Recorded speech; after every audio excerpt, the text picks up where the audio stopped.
we were actually out on, out on boats, so you kind of got the idea of what it was like to handle a boat, a small boat. My second week there, then, or actually fourth week, then we were actually, if any of us were musically inclined, we were asked to go into special ceremonial detail. And so, having music background, I went that route. And so there was 10 of us, we left our forming company. And so our forming company had to do a lot of other things like serving chow, and while we would come into the chow hall, we were on the other side of that line. They were serving us instead of us serving them. Port facility inspections,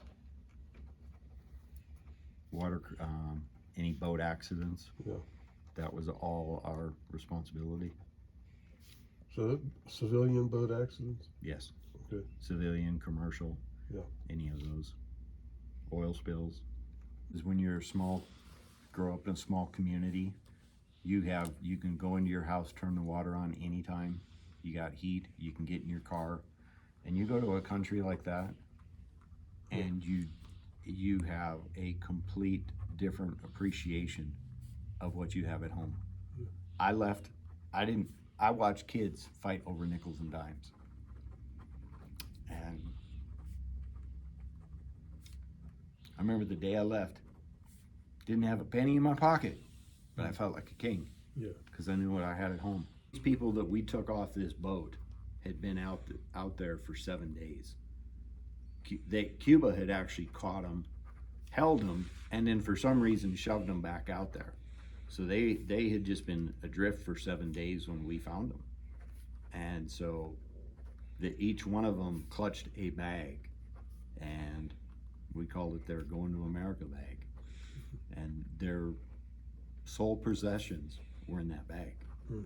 And then when we got them on the boat, they had to be, our corpsmen had to, make sure they were healthy.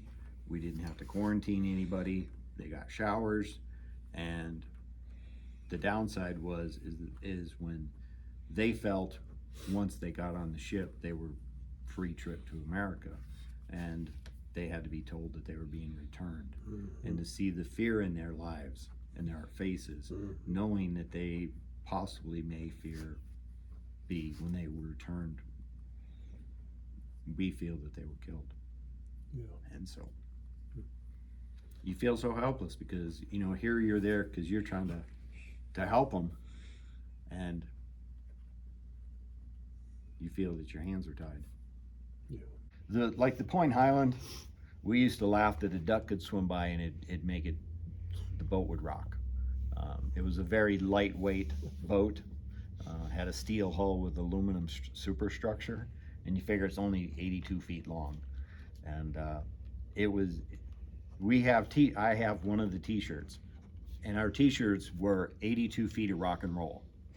When you're on a 41-foot boat that's on paper designed for nothing more than an 8-foot wave and no more than 30-mile-an-hour winds, and we were 80-mile-an-hour winds and over 15-foot waves in Lorain, Ohio, on Lake Erie. I actually have the commendation from that night. This is a commendation from that night. On watch, usually in the morning I'd get off at 6, go to bed at 10, get up at 10 and put on my bulletproof vest, my gear, and it's time to do law enforcement. So you get over there, you're doing the boarding. If something happens, somebody gets hurt, I'm the corpsman EMT, because we only have 10 people on the boat. We don't have room for a corpsman. So being the EMT, that was one of my other hats. Then if something happens, somebody goes over the side, I'm the rescue swimmer. So now jump in my gear, go over the side of the boat.